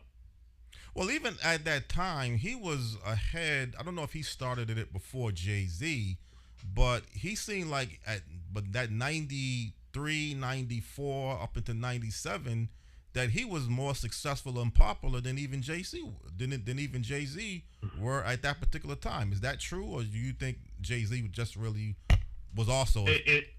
It's hard to say, but to me, with that conversation also drives home how much was lost, because look how Jay-Z's a billionaire now. Mm-hmm. What would Biggie be doing now if that's where Jay-Z is at? Would Biggie be at that level now? Would Tupac be at that level now? These guys died so young. But I mean, even on a talent level, if you listen to Biggie Smalls, and again, whether that's your style of music, maybe you may not be into that type of style of hip hop that Biggie Smalls was presenting, but you can't take away his lyrics, how he could just flow. Absolutely. I mean, he was just amazing how he could just rap out. I mean, he would win rap battles. He could rap so fast. He could tell a message. I mean, so he had a lot of natural gifted ability. If you just look at his, he was a great storyteller. Juicy is my favorite of his tracks. That Rags to Riches story, I love it. Now, even when you mentioned Juicy, that was like a remake of the other R&B song. Now, if you go by the movie, I felt like Biggie didn't really want to do that type of rap song, but I think in the movie, P. Diddy said he has to put a clean version of something that's going to draw people to listen. So, yeah, he did, and supposedly Puffy wanted, he wanted his artists to do stuff that could be playing clubs that people could dance to, because those are the records people are going to buy. Right. So yeah, they wanted those big. I think even to this day, hip hop artists, they want the big club hits that are going to sell a lot of records. And I think Puffy saw that way back then, and maybe there was some pushback from Big that he thought it wasn't cool. But I think in the end, Puffy was right. All right. Now, Mike, this retired police officer or this retired detective who had a heart attack, what was his name again, and what role did he particularly play in this whole investigation? If you know. Sure. His name was Russell Poole. Russell Poole was a robbery homicide division detective for the LAPD. Initially, the Wilshire division in LAPD had the Biggie case because it was their territory where the murder happened. But after about a month of them working the case and not making an arrest, robbery homicide division, which is kind of the elite homicide division of LAPD, they took over the case. And Russell Poole and his partner were the lead detectives at that point who took it over. And Russell Poole worked the Biggie case, and he went off on some interesting, what I would consider maybe some wild goose chases with his theories. And ultimately, left the department over it because he felt like they wouldn't pursue his theories. And then he participated in some books and documentaries over the years. And then a few years ago, he died from a heart attack. He was, not in great health from what I've heard. And he actually died while he was meeting with sheriff's detectives for the Los Angeles Sheriff's Department, not the LAPD. He had a heart attack during the meeting, where he was, going to pitch his latest theory to them and try to get them to do something. Do you think his role would have been more, had he lived, able to, I guess, close this case? I mean, how close were they at getting this case of this unsolved murder closed with his participation? Sure. I think Russell Poole was completely out in left field. I don't think he was anywhere near solving the case. Russell Poole, no disrespect to him as a person. I heard he was a good detective and a good person, but he believed these jailhouse informants, there was a jailhouse informant named Psycho Mike, which right off the bat is an interesting name for someone you're gonna believe, who was in jail when Biggie was killed, who didn't know, when questioned, didn't really know anything about the murder as far as where it happened. He didn't know where it happened. He didn't know what type of gun was used. He thought the shooter was on foot when it was actually a drive-by, on and on. But he named a couple of names, or he gave like 5 different names for who the shooter could be, and said that it was the Southside Crip bodyguard in Compton who did it. And that one of the names he gave was the name Amir. And by coincidence, it's so convoluted. By coincidence, there was a bank robbery in LA that was very famous that happened around the same time, and a cop was arrested for it. An LAPD police officer did it. And that guy's name was David Mack. And a guy named Amir visited David Mack in prison. And this was around the same, and David Mack supposedly had connections to Death Row Records. And that's where, in Russell Poole's mind, this was too big a coincidence that he believes there's all these cops that are involved with Death Row Records. Here's one of them who just robbed a bank. A guy named Amir visited him in prison, and oh my gosh, I just had a jailhouse informant tell me that a guy named Amir did it, did the Biggie murder. That's where it came from. Was all of that. Right. Well, and he never backed off of that theory that it was this guy named Amir that did the murder, even though the guy he went after was a mortgage broker who went to the University of Oregon, who had no gang affiliations, had never lived in Compton. Like, nothing matched him for this case at all. But for some reason, he just never gave up. That's who did it. Well, keep in mind, we're talking this morning about Tupac Shakur and Biggie Smalls, but you have heard over the past, 5 to 10 years of a lot of other unknown, somewhat upcoming, maybe known hip-hop artists in their own community that has also been gunned down and killed, and I think there's really been very little arrests. Is there somewhat of a problem still in the hip-hop industry of whether it's a perception or some type of image that this could be a very violent lifestyle, or these just happens to be circumstances maybe out of the ordinary or out of the outside of hip-hop that, let's say, has led to several other hip-hop upcoming artists or artists throughout America? Yeah, there have been so many recently. It's become a point where I think I've heard that there's some hip hop artists and rappers who really don't want to leave their house anymore because it's gotten dangerous for them out there, because either it's a beef or someone's going to start something with you because of who you are, because they recognize you, or because they want to rob you because they know you have money. I don't know. To me, it's probably like too complicated of a problem to go too far into. But yeah, I don't know what the solution is. But I think that you also have some people that are still associating with people they shouldn't be associating with, or because maybe that's their background. Yeah, it's kind of like repeating some of the same mistakes maybe that Biggie and Tupac made. But there's really not been much of an outcry that you've heard of this East Coast, West Coast. Has that really been squashed down now totally, or is it still some? Yeah. I hear nothing about a rivalry between the East and West Coast. It's all little, it seems like it's more like little localized rivalries now that are causing problems. Like Nipsey Hussle getting shot in LA was a really terrible one. And that was just really over a misunderstanding, I think, that he had with a gang member that showed up and started talking to him. And I think Nipsey tried to warn the guy that the word on the street was that he had snitched, and that's how he got out so soon. And I think the guy took it the wrong way and just shot him. It was that silly of an issue. So, well, is the gang problem? But the rivalry, I think, is over. Yeah, is over. Right. Is the gang problem out in Los Angeles still at the high numbers that it were when you mentioned, let's say, the Crips and the Bloods, or has it been kind of changed and limited in different? It's certainly. I mean, I don't live in gang areas, but it definitely doesn't feel like it did in the '90s when it was it was crazy in the '90s. And different cities were kind of known for different things. If you talk to bad boy security people, they'll tell you that when they're going around on tour of the country. Certain areas are known for different things. LA, of course, has always been known for drive-by shootings. And drive-by shootings, like with these two cases, were both drive-bys. They're very hard to solve. There's very little evidence. Even if you get a license plate, you still have to prove who was in the car. Yeah, it's but no. To answer your question, it does not feel like it's anywhere near the level that it was in the '90s here, as far as violence and gangs.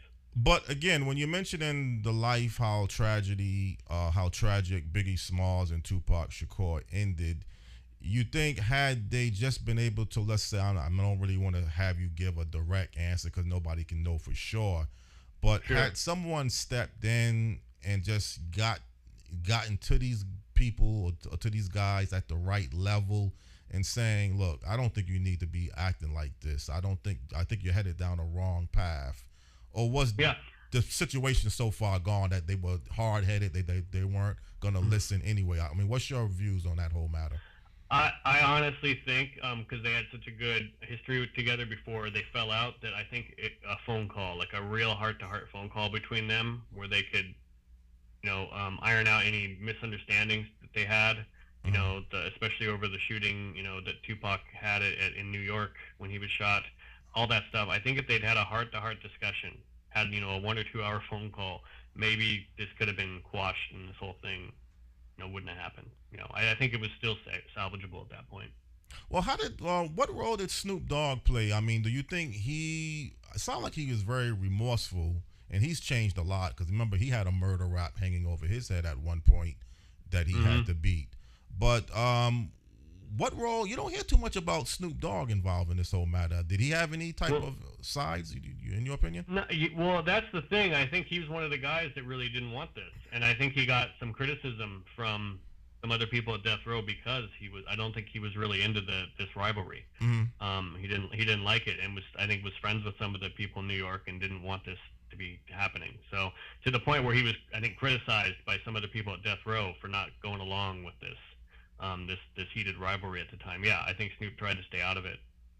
Well, particularly after he made the comments at the Source Award, I think that was probably the worst thing he could have said, in my opinion. I think had he not said that, maybe the altercations in the audience wouldn't have taken place. But he just that was like adding water or whatever you call it on the fire. I mean, that was just a bad commentaries that he made. But we young, you all make mistakes. I mean, you can't. But that's a tragic. I think. You could say he's caught up in the moment. He's there with all the other death row guys. Suge said what he said. People are shouting at him and probably doing other things in their direction. So yeah, maybe he gets caught up in the moment and throws fuel on the fire. Right. Well, again, I mean, I really want to talk about this topic, but again, it kind of takes somewhat of the talent level and the history of these two rappers who just did not have enough time to really present their true longevity in this. And maybe they were great people underneath the surface too. I think sometime on the outside and what you see, there's still something within the person that's a lot different. And I think sometimes, how Tupac Shakur was presented it and Biggie Smalls, I mean, there's no secret that Biggie Smalls was hustling drugs at one point, but he had stopped and gave that lifestyle up. But do you see anything within these two that they could have just been great human beings? Forget about the whole rap skills and the whole money, that they would just had a lot to offer in life in general? Yeah. I mean, Biggie's reputation with his friends was that he was incredibly generous. And Tupac, of course, so multi-talented. I mean, these guys should be touring together right now. They should be out there, making $100 million off of you could call it the East Coast West Coast rivalry tour. I really think if these guys had just matured and gotten to live long enough, maybe to settle down a little bit. Yeah, I feel like we lost so much. Yeah, I do. I think they were both, at their heart, good people. They were just they were young and full of fire at this time, and yeah, you know how that goes. But see, not only that, but when you say young people, I mean, we still got to remember Ice-T, I believe, was in the gang. He was able to translate his life or turn his life around. Jay-Z was almost doing the same thing at one point that Biggie Smalls was doing, hustling on the streets. So, again, I just think some people you can reach a little bit quicker. And like you say, had someone intervene and gotten to these people, it could have really changed their lives around. You just don't know for sure, but I'm just willing to give people sometimes the benefit of the doubt. But this is really just scratching it, so maybe I just have to have you come back for a part 2, because there's a lot. That'd be great. I mean, there's a lot about you with your skill set in the television industry documentary that I would love to talk about beyond just this particular topic. But I definitely appreciate you waking up so early in the morning and being available and sharp too, on the money. If there's any last words you would like to leave the people for this particular morning, feel free to do so.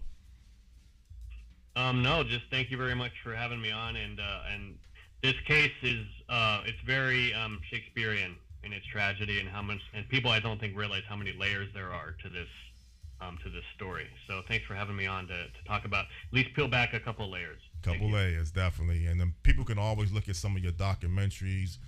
Do you do podcasts, anything beyond just television? Yeah. Yes, I have on the side for fun. I have a podcast on kind of the dark side of Hollywood history called the Dearly Departed podcast. It's everywhere. It's on iTunes and everything. We've done like 36 episodes about to this point.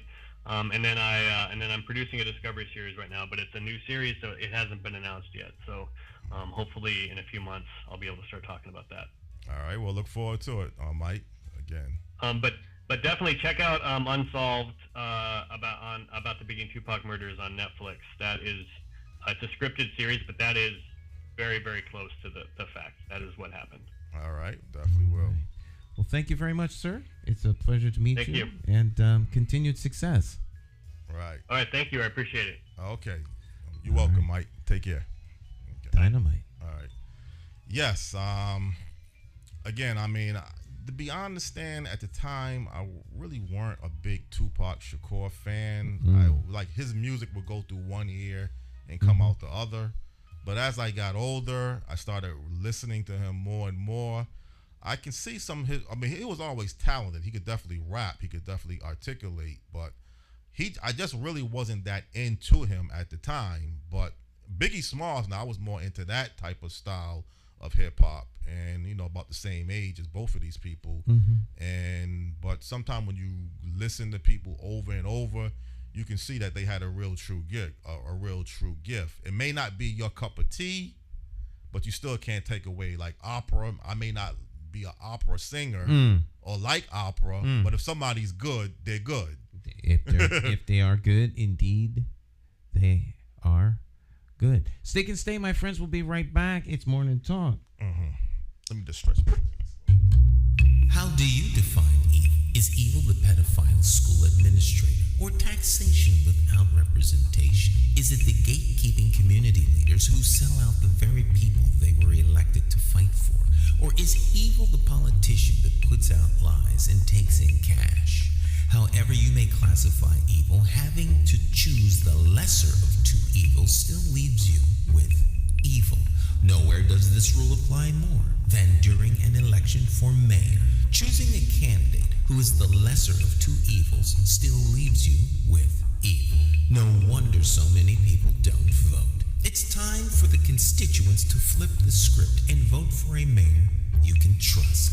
My name is Jason McCauley. I am an independent thinker, and I approve this message. I'm asking you for your vote on Tuesday, September the 12th, 2023, in the Democratic Party primary election for mayor for the city of Hartford. I, like you, am an independent thinker. So let's sit down and talk about my path to victory and why my 5-point plan for Hartford will work. Stop listening to the uninformed evil interests that tell you I can't win. For more information, visit McCauleyformayor.com. Have the courage to vote your conscience. Vote for the name you trust and know. Vote McCauley for mayor.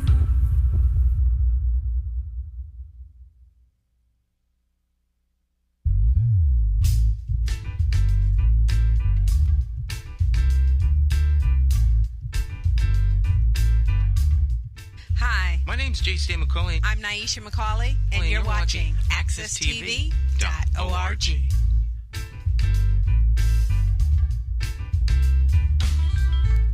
All right, welcome back. It's Morning Talk. Your host, J. Stan McCauley, along with the champions of talk. We got Jonathan Small in Studio 1A. So welcome back, everybody. Welcome back. Right. So the question is, where do we go from here with this conversation? Obviously that was an interesting conversation to talk about the hip hop of two legends in the industry. And I think today people may look at Jay-Z kind of as the top dog. I mean, LL Cool J, successful in movies and other ventures, but he's not really doing much hip-hop records. And even Jay-Z is kind of leveled off. But I think as Mike was mentioning that he felt that Biggie Smalls and Tupac would have been right up there at that level. But it's that old saying, you know, talent is one thing, but you gotta have that character.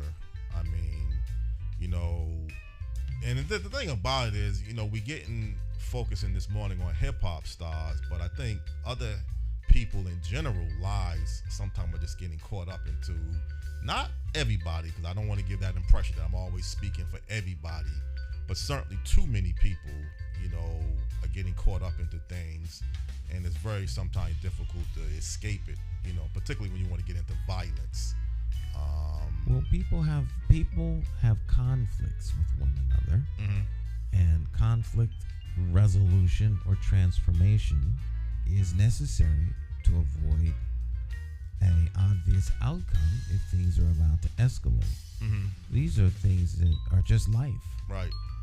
But you don't really believe it's the music that makes the problem, because sometimes some people might want to criticize, well, hip-hop, y'all presenting this gangster image. I mean, you can't always say... What about Big Band? Right. You know, back in the, you know, Bugsy days and, you know, old gangsters with the Tommy guns. Tommy guns, yeah. Listening to big band music, Dorsey and all this other stuff. The music doesn't create the atmosphere of violence. People who may be involved in violence like particular kinds of music. Right. You know.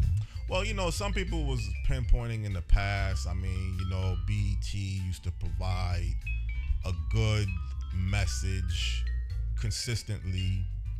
And then when Bob Johnson sold BET to Viacom, the format kind of changed a lot. It did.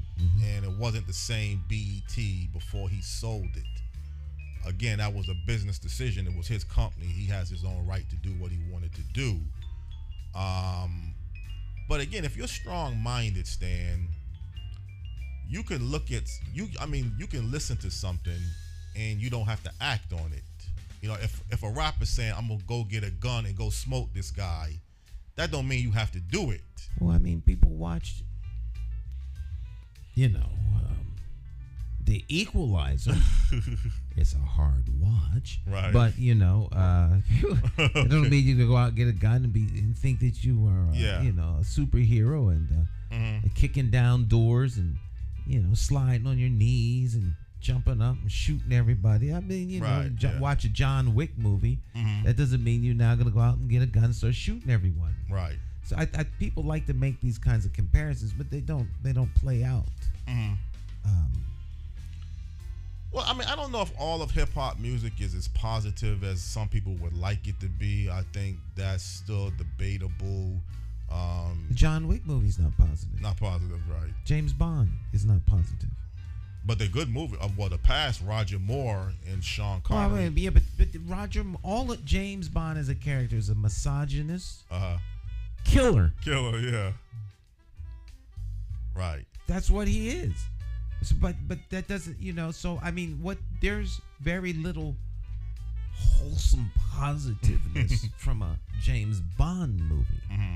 But it doesn't mean it isn't exciting to watch or some escape from reality. Reality, yes. You know, how many people are going to be baseball legends because they go to the game? I mean, people, I think there's a lot, you know, some things are more socially acceptable than others, and people that don't like certain things will use those as ways to denigrate or tear down. Well, you know, it's like what you said again, conflict resolutions or how you handle conflicts. You know, I'll just say this. I mean, you kind of put a little of my business about I live in a certain part of the city over the air. I'm coming home from work the other night about 1 o'clock, 1:30. Some guy walking down the street saying, I like your rod, man. I like your whip. You know, I like your Lexus. So I'm coming home 1:30. I don't want to be bothered with this guy. I don't know what he's up to, man. I mean, he just likes your car, John. Yeah, but he wanted a conversation. He wanted me to pull over and I had kind of, just waved my hand and I wanted to keep going. So you didn't want to talk to him at 1:30 in the morning? This is a stranger. I don't know this person. It's 1:30 at nighttime. You got to be on your P's and Q's. That is true, Jonathan. But Yeah. I mean, the dude just saying something like, but he, with the other parties, he got pissed off and said "F you" when I didn't want to be bothered with him. Well, maybe he knows you as somebody that's in social media and television and was said hi and you dust him off like he's a nobody. No, not really, because he couldn't see my face that well. It was nighttime. I've got the windows kind of half. The windows might have been all the way up. I don't have tinted windows, but and I had talked about this yesterday with McCauley, and he said, who should be bothering you at 1:30? I mean, you don't know this person. You just got to be careful. I mean, that's really what I'm. Your windows were up. You're driving down the street. Guy says, "Hey, what's happening? Nice ride." And now you. No, he wanted a conversation. He kind of wanted me to pull over. And if he just would have said, "Hi, nice ride," and I said, I put my hand up and said, and you heard him with your windows up. Well, they might have been half down. I heard the guy. The guy was loud. So my windows might have been half down and all of that. But I'm saying you got to be careful. I don't bother people at 1:30. If it's a nice looking female, I may want to say hi to her. But this is a guy though, man. This is 1:30 at nighttime. And you want to start a conversation with me? Maybe he thought you was attractive male. Well, I hope not, man, because I don't go that way. So I'm gonna put that to an end right there. I ain't no homo, but I'm just saying, man, you got to sometimes be careful. That's the better way to determine. Not put nobody down or anything like that. But anything can happen, man. This ain't Beverly Hills. But again. What Mike was saying, I think is still relative to a lot of young people, that if you can get to them and make sure, now this is what a lot of different organizations work towards, I guess, Stop the Violence and other programs, because you just haven't lived long enough sometime. That is unfortunate. Young people, middle-aged people, old people, folks have issues with one another. Right. And a lot of times, those issues are not resolved in a way that is beneficial to both parties, or one party is negatively impacted by the decisions, and someone uses violence to resolve the issue. And so violence as a resolution to issues is time tested and true. People want to act like this is some sort of new phenomenon. Cain killed his brother Abel. Right. So the story starts off with folk neutralizing people who they feel are a threat to something that is near and dear to them. And so, you have Abel, Cain, and their mom and dad, and there was a real big reward back there in that garden. And it looked like Abel might have had favor with the big guy. Right. And so his brother killed him. Right. So that's kind of when it all got started. He just killed him. Yeah. So people neutralize things that they consider to be threats. Now, you can have a conversation. People can be reasonable. But these are very, very emotional things. And people get in their emotions. Their emotions run wild. And next thing you know, someone winds up hurt. Right. And so resolving conflict or transforming conflict would be always a good idea. So sometimes people need to intervene.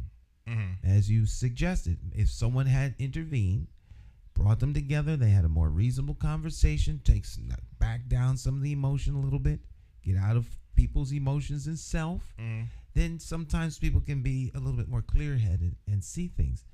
But at any time, those conflicts can resolve in violence. People go to court, resolve a conflict. They make rules. People agree to go by the rules. But someone says the wrong thing at the right time. Next thing you know, someone is hurt in the court. In the court, yeah. Right. Or at the end, someone walks outside and shoots somebody. These are things that it's unfortunate, but life. Well, the thing about you is you always, when we get even to mass killings, you don't never want to put the emphasis on the gun because you always hear that. Well, Cain didn't kill Abel with a gun. Right. The only thing I will say though is you can do more damage with certain guns a lot faster. So if you have an AK, an AR-15 or whatever these automatic weapons, they can round off a lot of gunshots rapidly. So sometimes maybe that's what some of your legislators are saying. We're not gonna make you be misbelieved that this is gonna solve violence totally. But if somebody has a certain weapon, they go into a school, they go into some type of business, and they can round off 40 and 50 gunshots with a gun that they shouldn't even be having access to. Certainly, why would someone bring, even if the gun is legally purchased, again, maybe people just want the guns banned. Maybe they want these guns to be just removed from society. Maybe that's the whole plan at some point, that we got too many of these what they call them, AR-15 Well, rifles. I mean, if you're talking about gun violence and gun legislation, that's another subject. Another subject, man. Yeah. Okay, so let's not mix apples and oranges together. We're talking about some young people in a so-called hip-hop culture, in a mindset, and getting caught up into things that they shouldn't be involved with. I mean, sometimes people got to start telling people the real hard truth. Some of these guys you're hanging with, you shouldn't be hanging with. Some of you have daughters. Some of your daughters shouldn't be with this type of guy who has a reputation of beating up on girls. See, sometimes we don't want to really air out all of our dirty laundry, Stan, because it may not come across the way we would like it to be. It may point the finger. But sometimes you got to do good to get the people the right way. Your daughter shouldn't probably be with this guy. I mean, as a father, I'm pretty sure if you hear of some young guy who got a bad reputation of beating up on girls, you don't want your daughter, or you don't want your niece, or you don't want any woman with a type of guy like this. So it's more to this problem, Stan, than just one approach. Well, Jonathan, I mean, it depends on what problems can be approached in a multitude of ways. Mm-hmm. The fact that there is a problem is a problem. Right. So what's the resolution?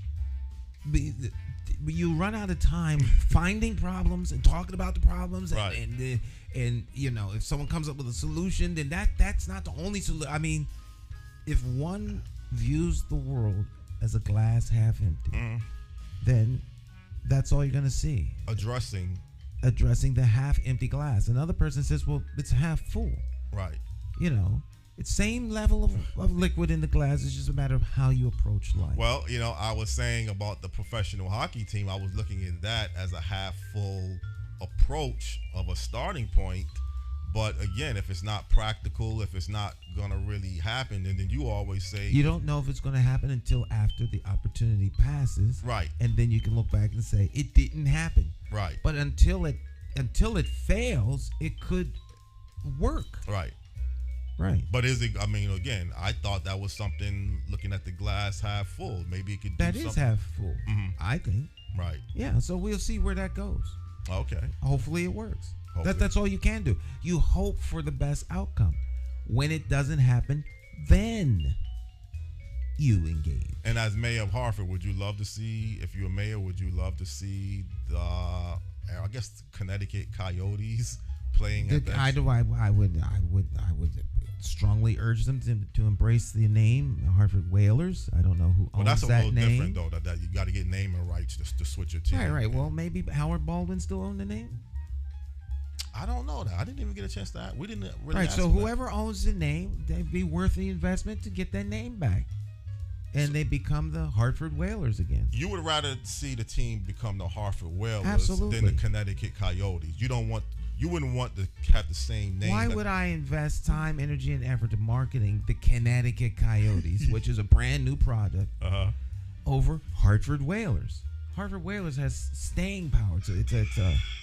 legendary brand. Right. Okay. Make them the Hartford Whalers. Make them the Hartford. So change the Right. name. I mean, that's my humble suggestion. It's not my team. I have no real say. But I mean, if as the mayor, that's what I would like to see. Well, you have to remember you're buying a team that currently exists. I'm not buying a team.